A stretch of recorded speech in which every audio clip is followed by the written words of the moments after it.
Okay guys, there's two parts to this video. The first part I'm going to show you how to exit. You already know how to get in. I'm going to show you how to exit both the 2 hour and the 15 minutes. And then on the second part I'm going to show you which options and expiration date you should use. Alright, so let's get started.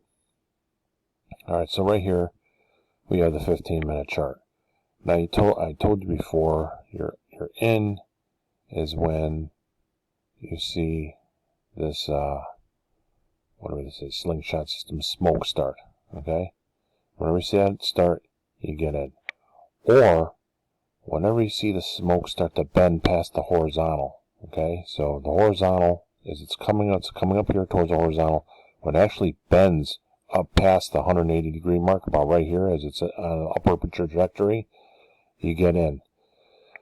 And it's real simple. I just get out when it moves 6 points. That's it. And I wait for the next, right here, here's a fake out. Okay, that started moving down past the horizontal. I usually try going with about 2 piles of $300 each. I haven't seen it fail more than 2 times. So, you know, if one fails, I just get back in again and wait for the next signal, which would be here when the smoke starts, or right here when it bends down. I usually have not seen it fail more than 2 times in a row. You might have 3 piles ready because you'll never go past that. But yeah, other than that, this pretty much makes money. So have a pile of 300 maybe twice or 3 times 300, and just go through this. Okay. Here's a bend up right here, but it already jumped, but that's fine. We'll get in. And then when it's plus 6 points, you get out. So how many times are you going to be plus 6 points on here? And how does that relate to option gains? That's about 50 to 100%. Okay? And that happens about every 5-6 days with a 15-minute. Alright, so yeah, basically just out plus 6 points, whatever the option equivalent turns out to be. But you know, just be watching the SPY. When it's plus 6 points, and you had gotten in with an option before, then you get out. Alright, let's go to the 15, let's go to the 2 hour now. Okay, here we're back on the 2 hour. So the question was, how do you know when to get out on the 2 hour? Alright, you already know when to get in. You see a spike right here. And you're in the right area down here, about to go up. And you are below the 20 line. So that's an in. But when to get out, right? So here it is again. You know, that's an in. That's coming up, going down in the right spot. And it's just, well, that's above the 20, so we wouldn't take that one. Now, right here, would we take this? Let's see. Yep, it's in the right position, coming down. It's below 20, so yes. So here's the question. When do you get out? Okay. For reds, it's going to be different than getting out for the greens. Alright. Now the reds, let's use this example up here. Alright, that was a strong get in. Okay. See, that was way below the 20. And this is, you know, it started going up a little bit, but now it's on the way down again. So yeah, we'd get in. You get out, see this line right here, or the red line, the DMI, when it peaks. Okay. When the red peaks, you see it peak because it starts going the other way, that's when you get out. Here, that would have been a tremendous gain. That would have been like a 5 times return. Okay, now let's look at this one. No, that was above the 20. Let's look at this one. Okay, so we're looking at this, and yeah, there was a little bit of a peak. Another thing you could do is just get out when there's a big gap the next day. That's an easy way, because that's when option prices really jump at the gap, when there's a sudden movement. So this is a 2 hour chart. So you see that if you'd held to here, I mean, that's a decent move of let's see, it looks like about 6-7 points. Okay, so that's a nice jump and a big options jump. All right, so you could do that, or you can like see that this like peaked down here, and can you see the cursor moving? I'm not sure. All right, so you go like around here, you see it peaked up here, Or you could have just done the gap up the next morning. Just take your profits there. I mean, there's nothing wrong with just taking your profits. You see a big gap, just take the profits. Get out and fight another day. All right, now right here, that green right next to it, that's an in, okay? Because you can see down here, that's below the 20.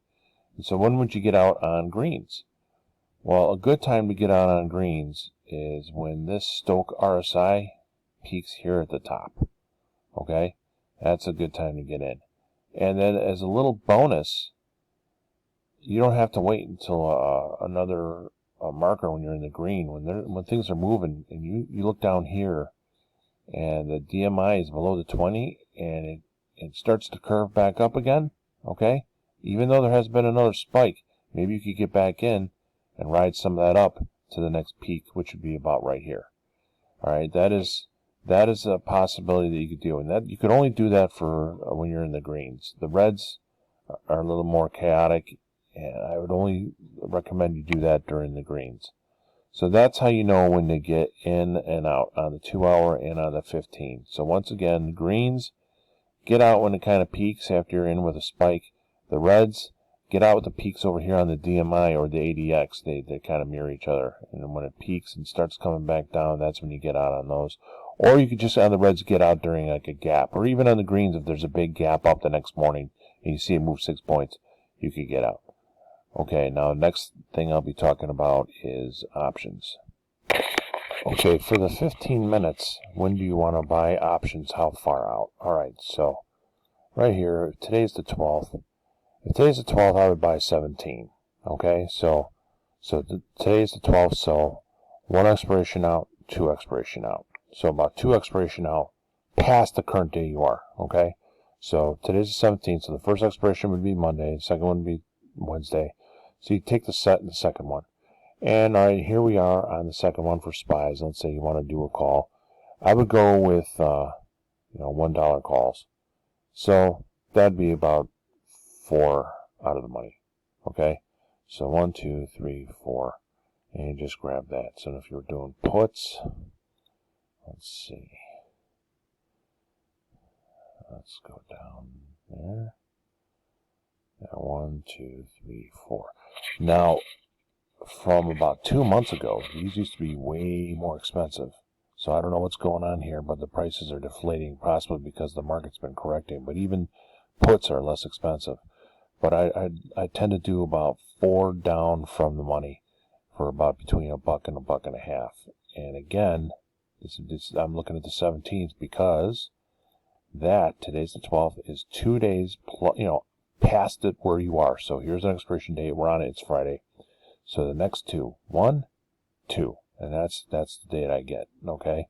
So let's say you were on Monday. I would go 1, 2. Let's say you were on Thursday. 1, 2. So 2 past where you are. All right, and that is for the 15 minute. Now for the 2 hours. The 2 hours moves a little slower than that. So you may have to go a little bit further out. What I originally did is I was about a week to a week and 1 expiration out with this one. Let's see. So you get in here on July 15th and you're getting out on July 22nd. So let's look at this. Let's see. 15th to the 22nd.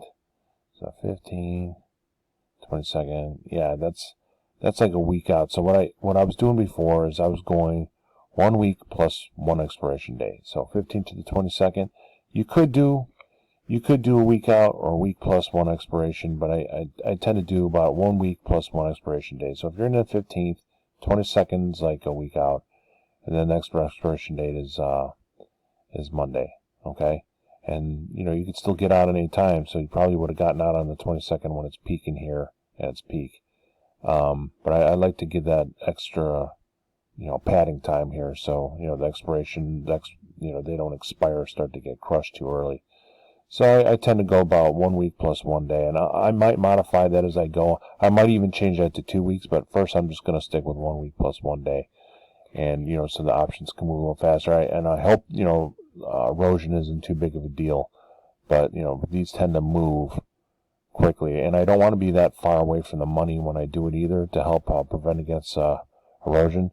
So let's take a look at the Robinhood option chains and see what we have. Okay, here we are, the Robinhood option chains for 1 week plus 1 expiration date from today. So let's look at this.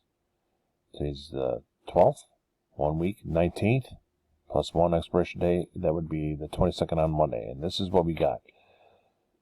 Now with this, so that erosion isn't too much of a factor, I like to get real close to the money. I mean, I'm not going to be going up here or going up to 430s or 429s because I don't want erosion happening. I'm probably going to stick to either at the line or just one above. Right here, that's about $300, $315. So I would pick the 429s for the. Now again, we're at the 2 week chart. I would pick one out of the money. Okay, 315 here. Don't go up any further like you did with the 15-minute. You want one out of the money. All right, and let's see how that looks on the put side. Probably a little more expensive because things are dropping. Yeah, so 3.5. So right here. Okay. Again, a little dangerous down here. I'd probably stick to up here. So yeah, this is a little more pricey on this end, but it's a little more safe than the 15-minute. Okay. This is kind of like, you know, BlackRock. This just makes money, but it takes money to start making money. If you have some money to scrape together, do so. I really don't see any failures with the 2 hour, and just like you, I've gone back and back tested it, and it's pretty solid. So there you have it. That's how to do the exits on the charts and what options to pick up. All right, any questions, get at me. Thanks.